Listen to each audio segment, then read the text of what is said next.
Welcome to The Vault. Tune in every week to unlock the marketing secrets of some of the fastest growing businesses. You'll hear practical tips, strategies, and case studies that will help you build incredible marketing campaigns for your business. And now, here's your host, Stacey Keogh.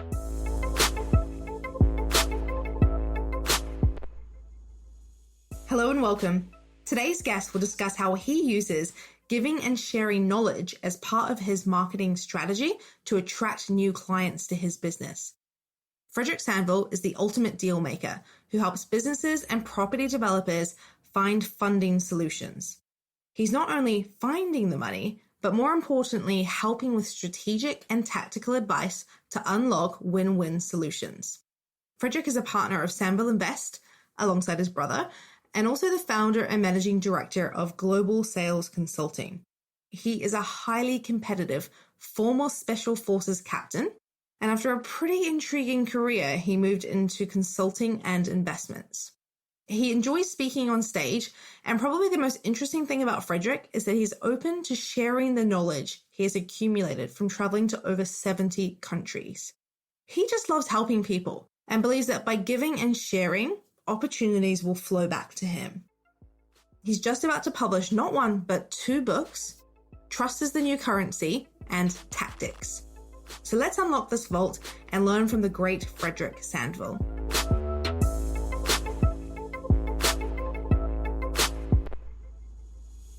Hi, Fredrik. Welcome to the show.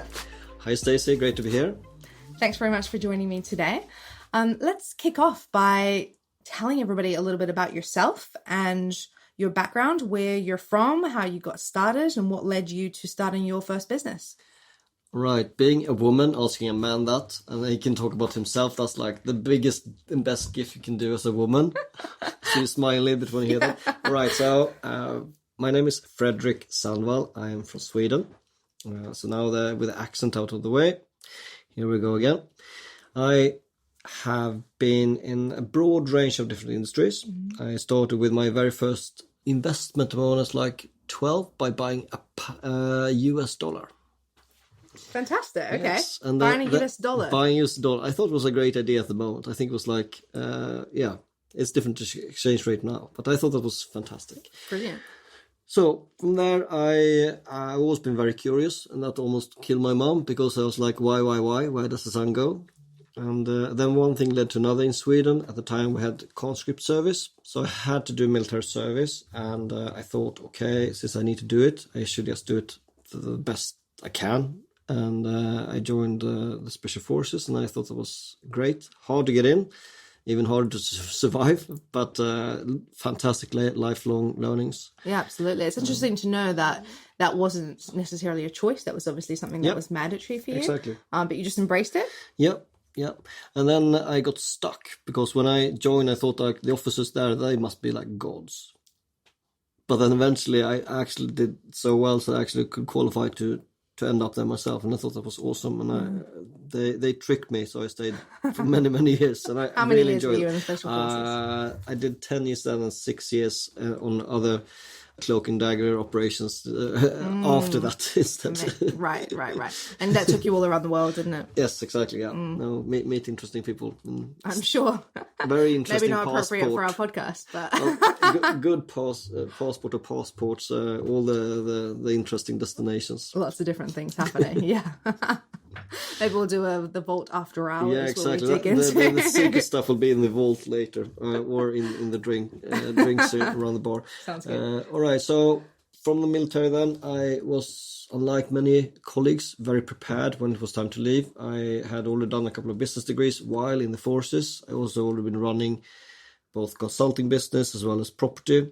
That was really great. So eventually I jumped ship completely and did an MBA in the UK, and I got stuck. Moved into consulting, and I really liked it because I like to help others.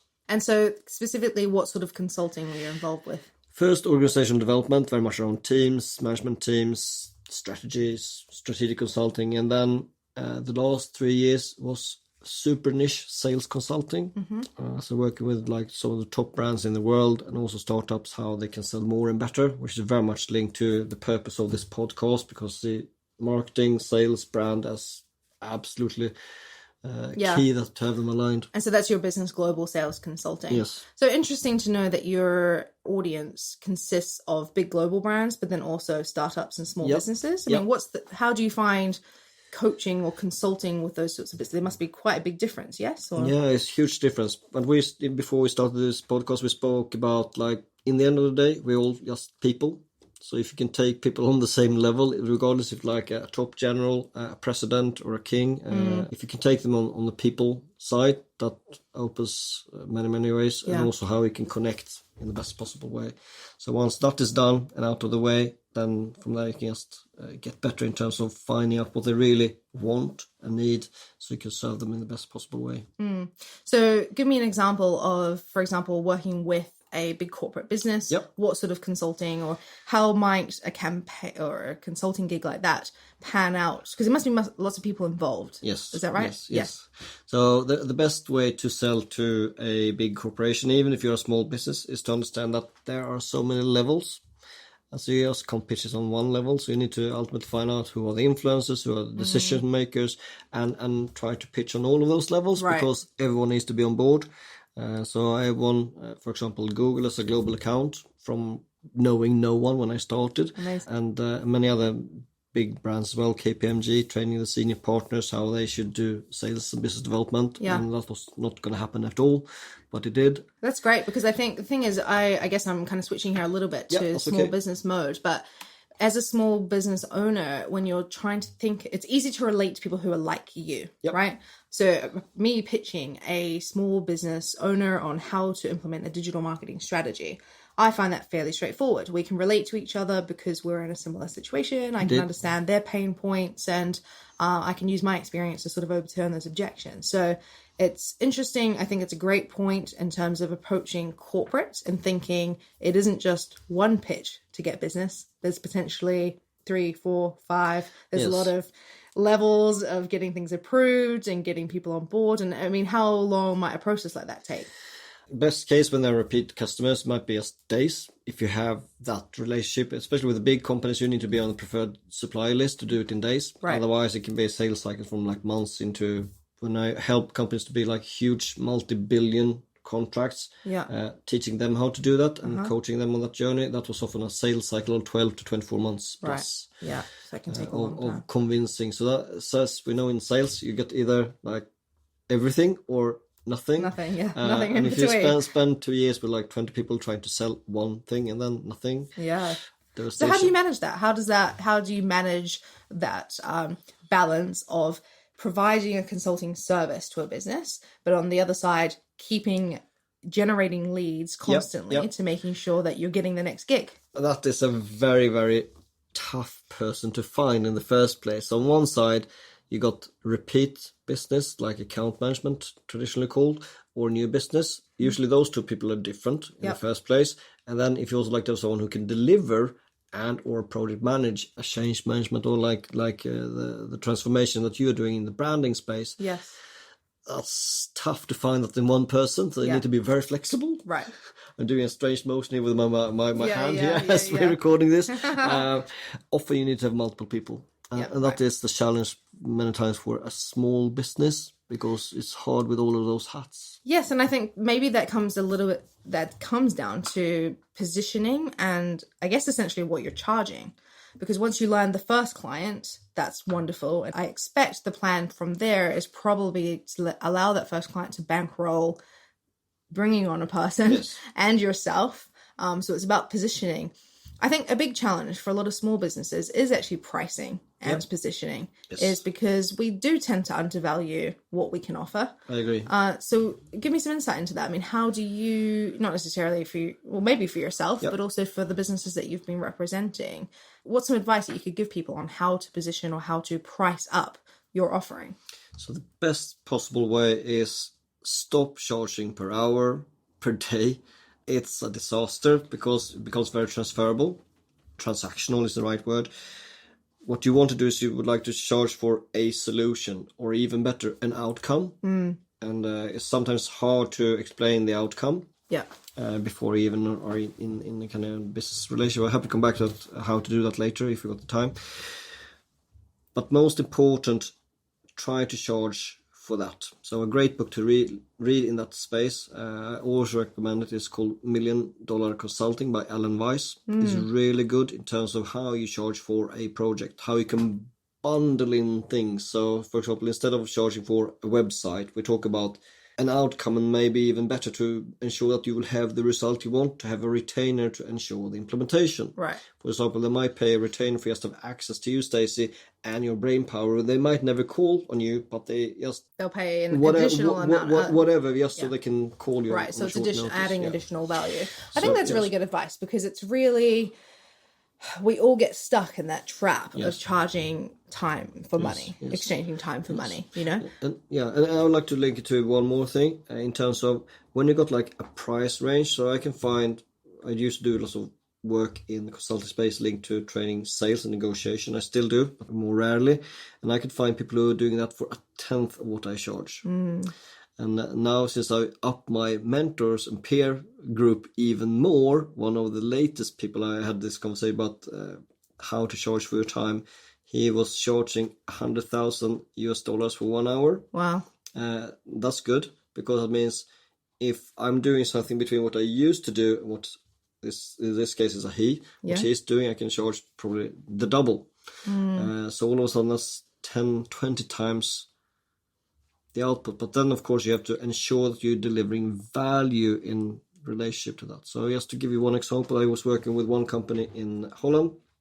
I was so confident that if I was allowed to spend this amount of time with the sales teams, I would get the output that they were looking for. Right. And I said, I'm very happy to charge this, in most people's view, high day rate. And they were trying to kick back on that. And I said, it's fine. I don't need to have any salary at all. I can have this.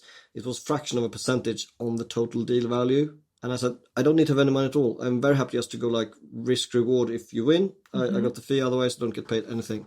And when they did the maths on the deal size and what I was going to be paid, they're like, no, we rather pay the day rate on like the standard fee instead of like the reward element. Right. Yes. I mean, that's ballsy because, you know, people are nervous about commission. I'm approached by businesses all the time who are saying, if you're as good as you say you are, then you'll be comfortable working on the output. Yes. The challenge for me, so I guess I'll play devil's advocate here for my industry specifically, which is obviously digital marketing. We don't do the conversion, the sale. Yep. So I can build a really powerful digital marketing pipeline. And kill it. I can give you loads of leads. But if you don't have a sales force in place to convert them, good point, I can't control that outcome. So I think that is challenging. I guess there may be people listening to the show now who are thinking, well, that's a really challenging position for me to put myself in because it is risky in the sense that I can't necessarily guarantee what the outcome might be. Yep. Obviously, it depends. Yep. I guess specifically for your field, you're in sales, so that you're at the other end of the spectrum in terms of you are there doing those conversions. Yep. So perhaps a frustration for you might be if they do have a poor marketing pipeline that they're not actually bringing in the leads that they need to. You're right. That must be something you're looking at. Yeah. But I'd like to take a step back and just think for a second about what it took you to get to that point. Obviously now you're very successful. You have a bunch of different businesses actually. You've done consulting for a number of years. You know what you're able to do. So you've got that level of confidence to be able to charge these, I'm not going to say extortionate day rates, but you know, very well paid for a day rate. Take us a couple of years back how do you change your mindset to be able to have that level of confidence or to be able to obtain business of that level? Yes. Where does that stem from? I would say, again, come back to the curiosity, continuous learning, always. I've always been reading a lot, always invested a lot in terms of educating myself, spending a lot of money in terms of saving myself time as well. So instead of reading too much, also find the best people I can find in the industry and try to learn from them. And we share one project training that we both have attended in the past, which again was just accelerating me at that stage where I was at that time. Yeah. So really pay close attention to your education and also where does the knowledge come from, because the information is out there. It's around how do you absorb it, how do you implement it. Yeah. And often what I see, because I was still in the education space helping people to raise finance and to do property deals, is the accountability. Yeah. It is the peer group. Often if you've got a mentor and a coach, so the coach from an accountability point of view, the mentor to stretch your mind and ideally be not just like 1 or 2 steps ahead, but really a great example, someone who was featured on our podcast, Grant Cardone. If you take not like how can I increase my business value with like 10%, it's like how can you do what you're doing right now times 10. Yeah. I find that much more inspirational, and that forces you to think in different ways. So right now on a path with at least one of the business to at least tenfold the value and the turnover and basically everything with that business. So that is forcing me to do things differently. Right. So it's education that's interesting, because I did actually listen to your podcast where you interviewed Grant Cardone, and obviously for anybody that is familiar with his 10x sort of model, obviously it makes sense. I think when you're a small business, you just think you could be in the mindset where you're like, how do I even get to that point? Yes. How do I get to getting those first few customers in the door, or selling the first few products, or whatever it might be? That's a really big challenge. I like what you said there about accountability. I think having people around you that you can, one, leverage for their knowledge, for their opinions on things. We all as business owners, especially when you start out, especially if you're alone, if you're running a business by yourself, it's really tough. It's really tough to keep the right mindset, to be positive. It's tough to maintain momentum, because when you don't have anybody as a running buddy to kind of keep you going, it can be really, really difficult. So I like that you've mentioned that. One of the questions that I had as you were speaking there was, you talked a lot about, having a mentor and having a coach. What's the difference? For me, I see them as very different. I have got something in the middle I call moaching. It's mentoring and coaching. Yes, I might be your coach, so I'm very much holding you to account to what you said that you would like to do yourself, and asking you questions to you or finding your own way how to do that. But sometimes we also like to have like the answers. Yeah. Like, okay, Fredrik, how can I actually get the faster? Like, what's the shortcut? Tell me what to do. Exactly. Tell me what to do and I'll do it. So a great example of that, I was working with a family in the property space. They had accumulated a sizable portfolio. Yeah. And without mentioning any names or sums or anything, I helped them to double what they had in 1 year. And I was doubling what they have built up over more than 20 years. 1 year, 20 years. Exactly the same result in terms of like portfolio size and also increasing income. They did all the doing. I just did some connections, opened some doors. I was pushing them, telling them a little bit about how and what to do. Is that definition of mooching then? Yeah, it was. Because you would have been exactly. doing, you were pushing them. So essentially coaching, you're saying, is asking the questions, getting people to do the work themselves. It's just like pulling information out of them and getting and holding them accountable to what they say. So they will work independently also without you. So you're building up that capability to find the answers within. Versus mentoring, which is essentially somebody that you can go to and say, here's the big challenge, here's the problem. How do I fix this? And then giving you a do this, this, this, and this. Exactly. Yeah, I agree with you. I've had some coaching, I've had some mentoring, and I think it's really important for people to understand the difference, because a few years ago, I didn't know the difference. And I had hired a coach at the time, and I found the coaching really challenging, because I'm like, I don't want you to ask me questions. I want you to tell me what to do. I came with a question, and you give my question back. Yeah, exactly. I'm like, this for me at that time was not helpful, and I really struggled to understand that. So I think it's great that you've outlined that, and I like your moaching. I think it's a great word, and I think it. Personally, for me, I would enjoy that sort of consulting, I guess, because it does give you that balance. So someone is pushing you to come up with the answers yourself, but then when you are really challenged or really stuck, or they can see an opportunity where you could double, what it is that you're trying to achieve, that they're actually there to offer you the solution. So that's really interesting. So talk to me about, with your business, so we know what you do and what you do for both corporates and startup businesses. There's another element to that, which I understand to be helping people to find finance or funding a business. Yes. Yes. Talk to me a little bit about that. Right, so I have been in the property space for more than 20 years, but super actively the last roughly 7 years. One thing I really observed, because I was also teaching, mentoring, coaching people in that space, is people were lacking the ability to find money. Everyone is saying, like, when you find the best perfect deal, then money will come in. It is unfortunately not as straightforward as that. If you don't have the connections or don't know who to ask, there will be no money. Right. So I was combining that, ultimately finding a huge problem with the property industry, that they can't find the money in a timely way and match it with the right deals. Comes back to most of the deals are actually average or poor deals. But if you've got that really good deal that you have learned how to find, still to negotiate, to not kill the deal by paying too much for the money, and still making sure that the investors that might contribute with the funds will also be happy. I often talk about like a win-win-win approach, because I was teaching negotiation. Like, you will win, but so will the other person, but so will everyone else who's also affected by this. So take it into, for example, the property space. You might be a property developer. So you found the deal, you're about to do all the work, and then you got someone who put in all the money. Yep. Those are two parties, and also usually the two parties that people think about. Yes. There are many, many other stakeholders. It might be the tenants, the local authorities, the total housing market. There's so many more people that will be influenced in the end of the day. So yeah. So what do I really do? I help people to find and enable deals. So I call myself dealmaker, deal enabler. So I'm making deals possible that many people can't do themselves. It's not too rare that either the developer is overstretched, or that they can't find the ultimate finding solution. So often we fully fund things. Yeah, I like the term deal maker. Obviously, you're helping put that deal together, how to structure it, how to position it so that it's attractive to all parties. I mean, essentially, that is marketing to a certain extent. Yeah, absolutely. It's really figuring out how to market something that's appealing to the target audience that you're going after. Yeah.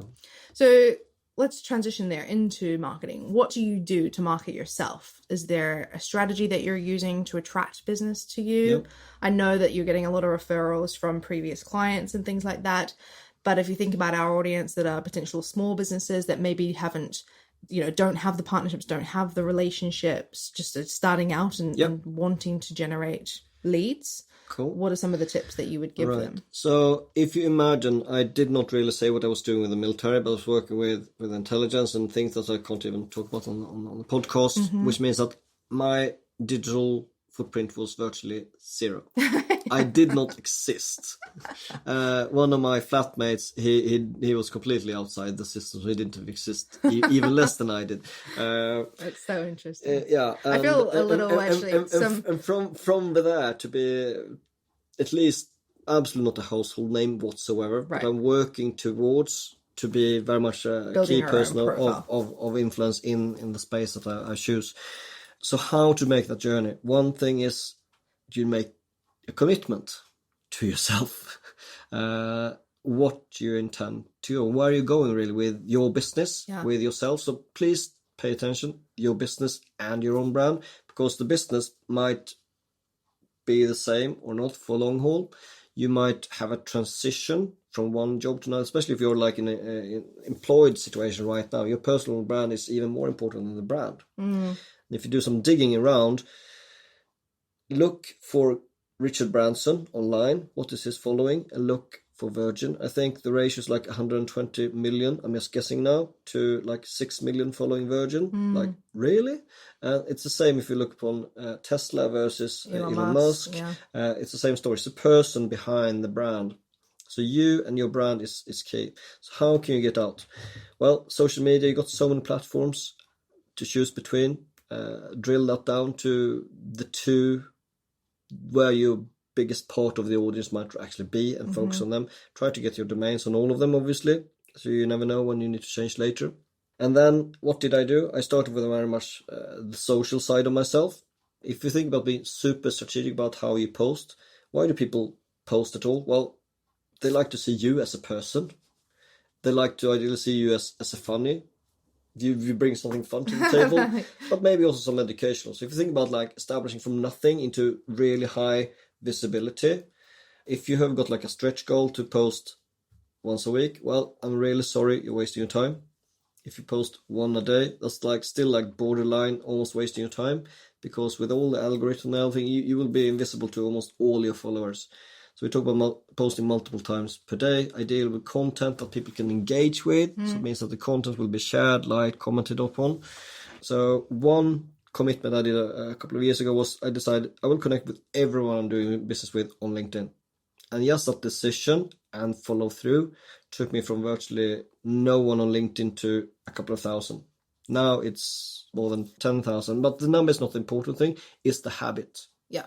And it's the engagement levels too. Yeah. You know, I think you have to make sure that if you're going to build a Yeah. presence on a platform, that you Yeah. are engaging, Yeah. you are giving people value, that there's a reason for them to connect with you. Exactly. Yeah. So LinkedIn is one of your favorite platforms that you're using? Yeah, I use that one a lot, and also use Facebook. So another experiment and decision was there was a charity thing going on the other year, which was like the 21-day push-up challenge, where you just record yourself doing push-ups. Yes. I was expanding that. I did slightly more than 21 each day, and I was speaking pretty much throughout the whole push-ups, and often somewhere between that's your 60 to forces training 60 to coming 100 out. push-ups instead, while talking at the same time. The hard thing is to talk at the same time, not do too much huffing and puffing. Yeah. And then I just did that for like one set of 21 days, and then I did another one, which means that now people are used to me being on video every single day. Yeah. And I carried on doing that with even more like content related things. So if you push yourself into a habit of posting stuff, it's fine. You can say like, hi,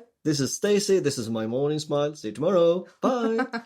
I like that. I like that you actually leveraged, there was a trend, because that was a huge trend. There was obviously the ice bucket challenge thing ended up following that. Exactly. There's lots of things like that. So you've taken something like that, doing the 21-day challenge of press ups every day, and then you've continued on that. So you've already built up a following. Yes. The wonderful thing about that is you're right. Like with the algorithms, the way that they work with social media is you're obviously getting the traction because of that 21-day challenge, but then you're leveraging that by continuing and following up and presenting business information. Yeah, it's quite genius, actually. It's one of those things that I don't think many people probably think about. No, exactly. And it's one of those things that you can't necessarily plan for too, because you don't know when they're coming. But you can actually be a bit strategic about it as well. So, for example, I got a following on Twitter, but I'm not using it so actively. I still got many thousand following there. But if you'd like to grow in a space like that, just search like, what are the trends? Mm-hmm. And then what is your take on that trend? Which means you're now riding the wave. And then like another day you might talk about something else which is trendy and topical. And all of a sudden your content will be pushed up. I'm not saying I'm ultimately executing what I know I should do, but sometimes I am, and I can see a big difference. Yeah, sure. Good advice, I think, especially for somebody starting out, because if you're just registering your business, you know, a lot of people might have been building a personal brand kind of over the years. But if you're launching a new business brand or something, that's a really great way to grab traction and to just build a following is by giving your opinion on things. Obviously, I think there's some caution there in terms of making sure that you're speaking on subjects that are actually relevant for your business. But that's not a big deal. There's an easy way to spin on things like that. Yeah. What's your sort of view on controversy? So in terms of how far would you go with on-trend subjects like that? Is there something, is there a line for you? Well, basically, if you right now, you like to sell to just half of the population, you can just take one stand on Brexit. Yeah. And that means you're basically now disqualifying half of your potential clients. Not maybe great, but it's at least it's a stand. I'm okay to lose half of my customers just to say that I am actually more for collaboration and working cross borders. I've seen the worst that hostility and war can bring to so many parts of the world, everything from religion to racism to everything.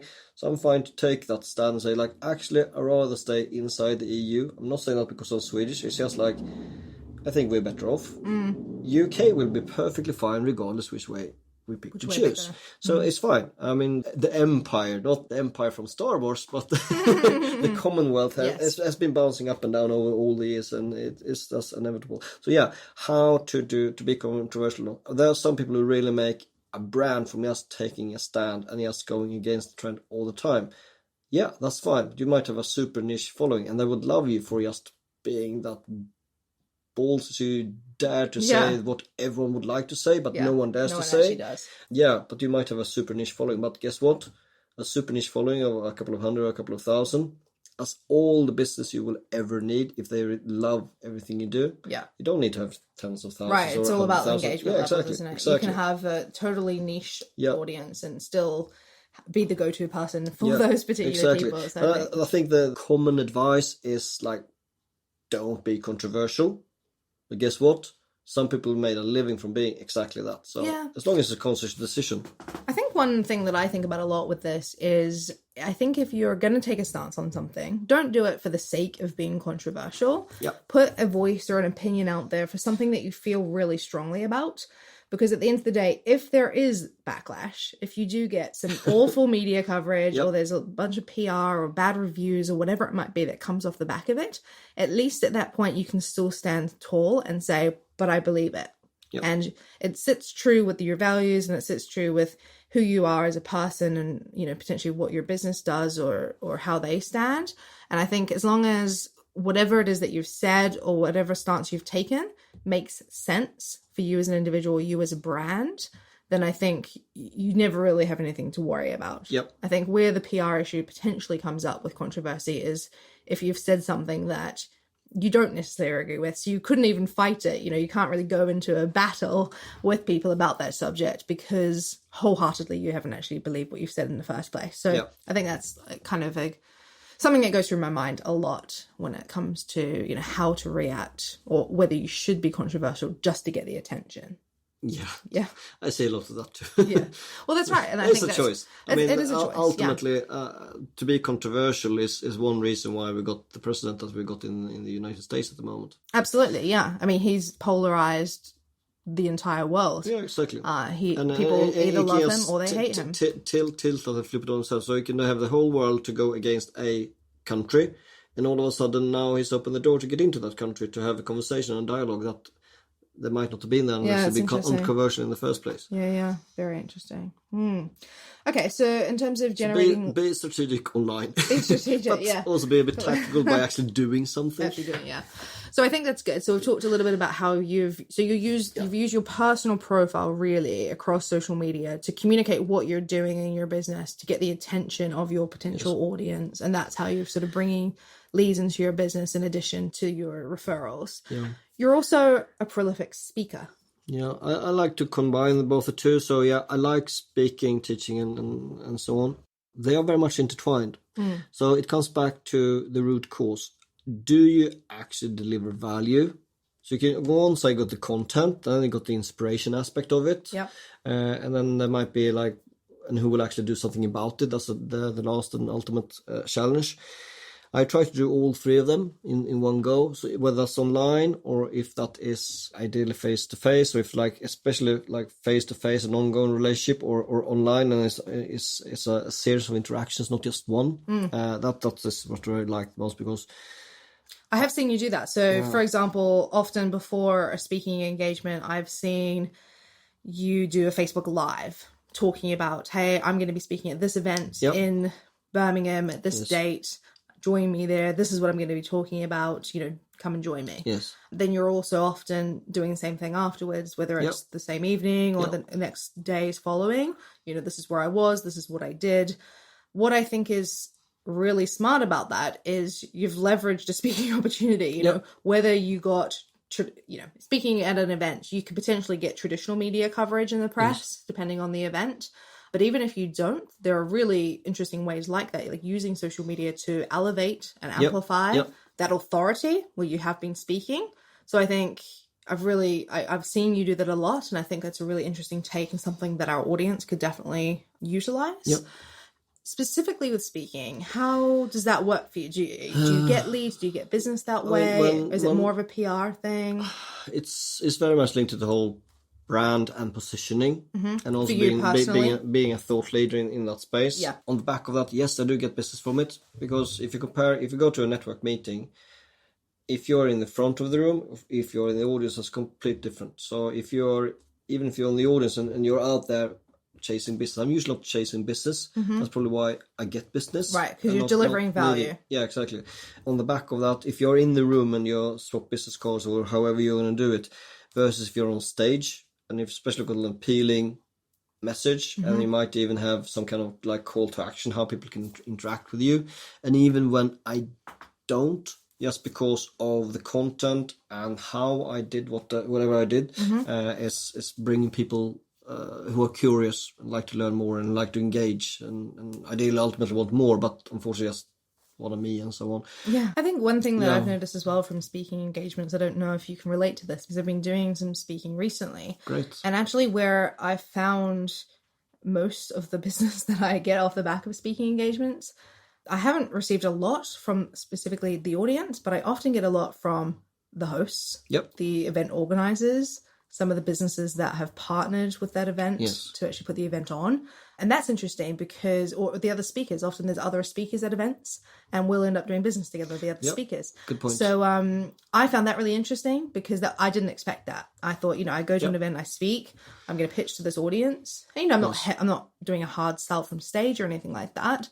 And I do get a little bit of follow-up from an audience, but when I look back at the actual business we've obtained, I would say almost just the top of my head, it's probably 90% of it is actually other speakers and hosts or partners that are involved in an event.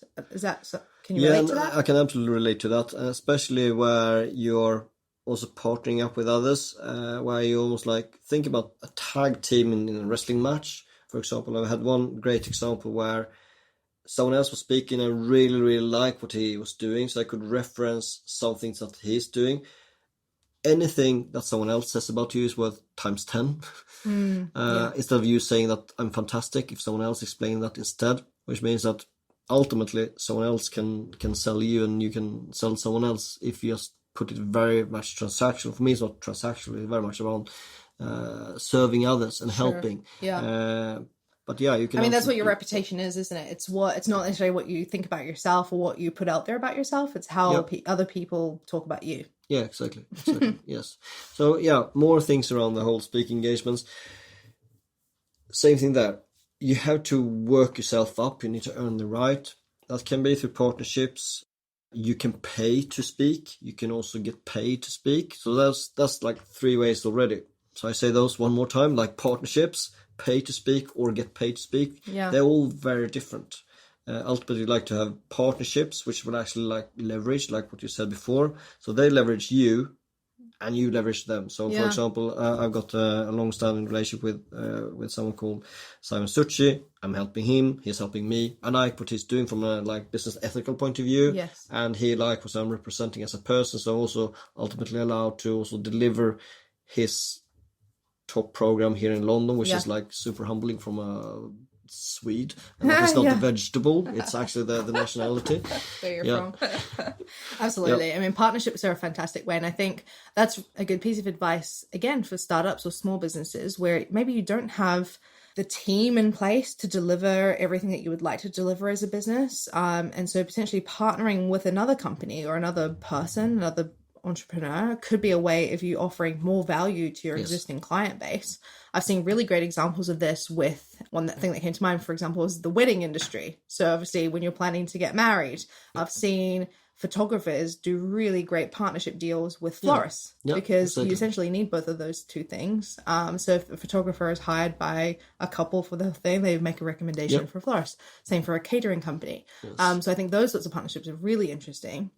And I think all businesses have that capability, When I think about this for myself, years ago, when I first started our agency, we never used to do any video content, which seems crazy now because digital and the digital space, that's what it's all about. But, going back sort of like 10 years ago when I started freelancing, video wasn't huge. And I was very focused on producing written content. Yes. But since I partnered with a videographer, I mean, that opened up so many more opportunities. It just meant that I could offer more to my existing client base.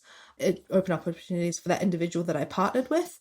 Obviously, his clients who were hiring him to do videography were then referred to me to do written content. So just, leveraging those sorts of partnerships, I think is really good advice. And I think it might be worth people taking some time to really think about which parts are missing within my business. Yes. Or who could help me with that. And maybe you could joint venture or partner with them in some way to be able to offer a fuller service and therefore a more valuable service. Exactly. So I think that's great. And again, with the speaking thing too, same thing applies, right? Like, you're invited to speak at this event. We just did the same thing with our podcasting, right? Like you invited me to be on your podcast. Yes. I thought that's great. I'd love you to be on my podcast. Yeah, exactly. Yeah, good point. You know, we can leverage each other. Yeah. And I think, why not? Yeah, exactly. You know, exactly. we both have interesting things to talk about. And they are very different. Absolutely. Podcasts, and you can absolutely listen to both of them and get very different ideas from both of them as well. So absolutely, yeah. Point. And I guess just to reference your podcast, so your podcast that you do with your two sons, which is amazing, and they're incredible guys. It's called Invest in You. Yes. And they have just the most incredible mindset when it comes to personal development. You know, obviously, Ivan, I think, was at school when we recorded the podcast, but speaking to Charlie, who's 12. Yes. I mean, that was mind-blowing to me. I thought, God, what was I doing when I was 12? Absolutely nothing like what he's doing. And just his ability to ask questions and be open and think strategically about marketing. You know, we're talking a lot about marketing. He runs his own YouTube channel. You know, He does all this kind of stuff. I just think that's amazing. And I think, being able to leverage each other's partnerships like that, and it's just great. Yeah, I mean, just take a couple of things I should try to drum into the boys. Yeah. Let's now try it on the audience as well. Yeah. One thing is try to be the piece in the puzzle. Right. So, with very lame words that can be called affiliate. Yep. But it can also be called connector. It can be enabler. So on one side, you're standing right in the middle. You got one customer who doesn't really know how to reach the market digitally, and then got like a huge potential customer market, and you're just there piecing it together. How much would you like me to open the floodgate? Which are the platform we agree? Do you even have clarity on your message? That's a fantastic way. So in a way, you're almost like an affiliate, but you're a service provider. Yeah. But you could be paid as an affiliate as well, just like we spoke about.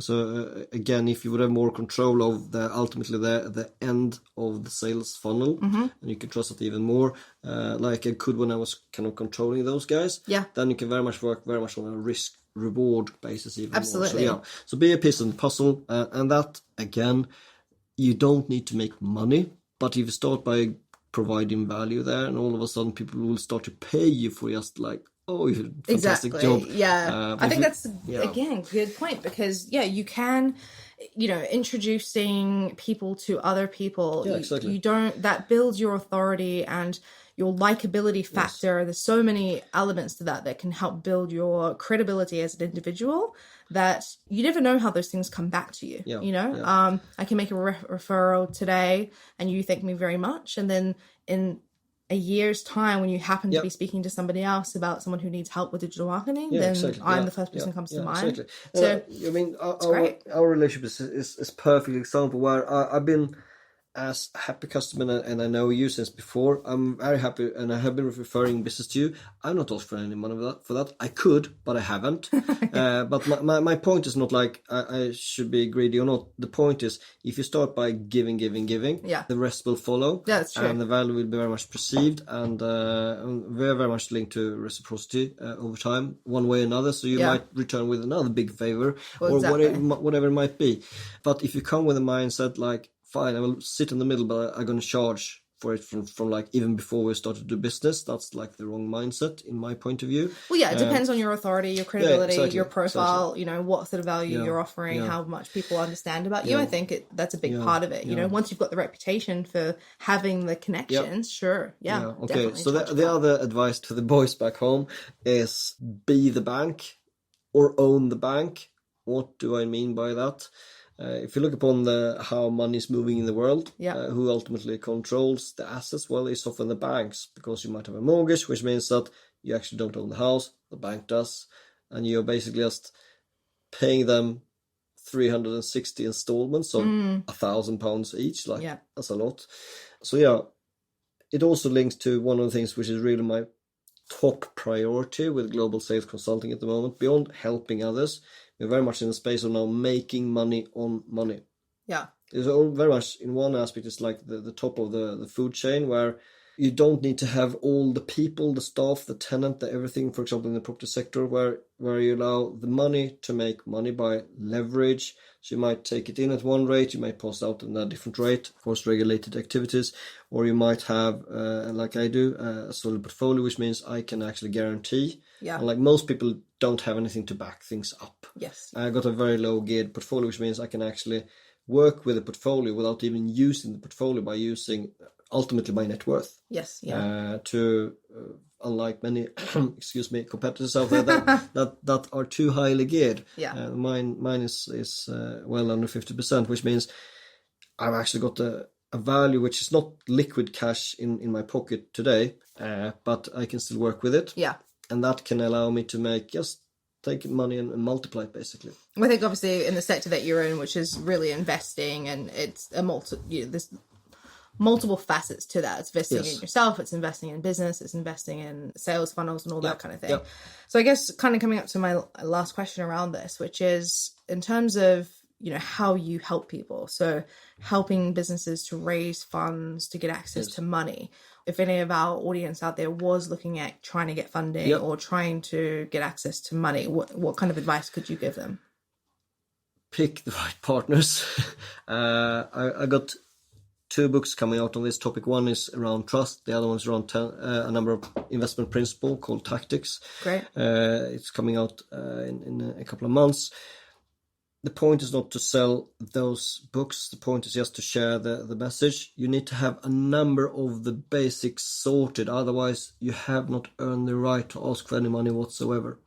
Great. And it's as simple as that. It's as simple as that. If you haven't done your homework, you don't even know who you're talking to, you've lost. If you come there too needy, you've lost. If you're there last minute, you've lost. Yeah. If your deal doesn't stack up, you lost. But if you now have done all your preparation, just like in any kind of like sales situation, guess what? That is teachable. It's doable. It's repeatable and scalable. And that's exactly what I decided to do. Take my negotiation sales skills, take my property skills, and putting all of that together, because I'm good at deal making, but also helping others to learn how to do that. Yeah. But then again, they need to know where to put the money and what to put the money into. Otherwise, it doesn't really help. If you can raise a lot of money but no idea where to put it, that's tough. I don't know any business owner who doesn't like to have more money to work with. Do you know any? I don't. No, exactly. I think everybody is always after more money. I found myself ultimately, I can work with what I really enjoy the most, and I can also teach other people how to do that, which is also something I really like.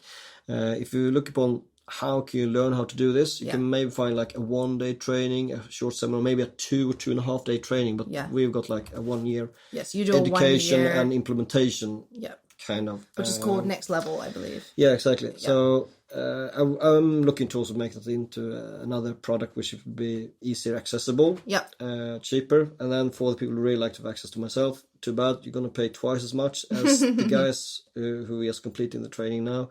Yeah, Why? so that's a new product that you've launched. Obviously, it's called Next Level, which is a 12-month program and an implementation which teaches people how to find finance, how to fund deals or businesses or whatever it might be, connecting with people and then actually implementing that. So that's obviously a 12-month program of a service that you deliver. So if anybody is interested in obviously learning more about that, or just interested in seeing what you're doing online and how you're building your profile, what are the best ways for us to connect with you? I mean, the best way is just to follow me on any of the social networks. So I mentioned the one I use the most already, Facebook and LinkedIn. You can follow me on Facebook. I can't have any more friends there, apparently. LinkedIn, I usually connect if you've got any relevant reason to connect. And there I often post where I'm out sharing what I know. So, for example, I got a podcast, Invest in You. I got 2 books coming out, speaking all over the UK and the globe in many cases. Yeah.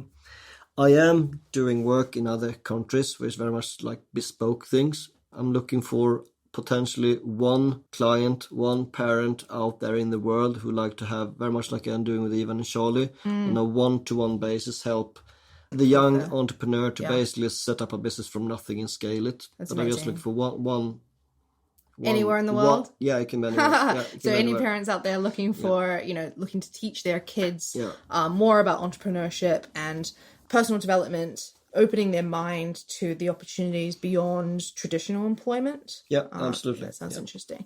Well, we'll link to all of your websites and your social media profiles in our show notes. Awesome. Perfect. So I think at this point, Fredrik, I'd like to thank you so much for being here today. I thank you for your time and the advice that you've given us. So thanks for joining us.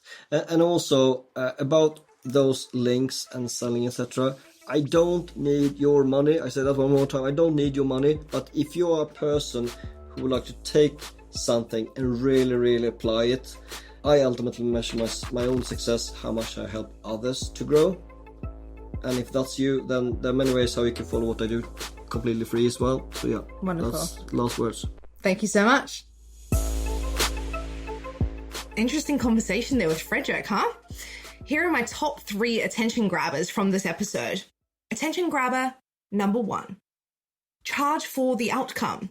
That is such good advice. I can't tell you how long that I used to exchange time for money. So I think making that change in my business was a real game changer. And I think that was really, really good insight from him. I'm definitely looking forward to reading that book, $1 Million Consulting. Charge for the outcome. Attention grabber number 2, Moaching. Discussing the difference between what a mentor is and what a coach is and what you should be able to get out of it as a business owner, I thought was really, really insightful. Many of us make the mistake of thinking they're the same thing and don't necessarily make the right decision when hiring a mentor or a coach. So I think understanding those differences was really, really a great piece of advice. Attention grabber number 3, personal branding.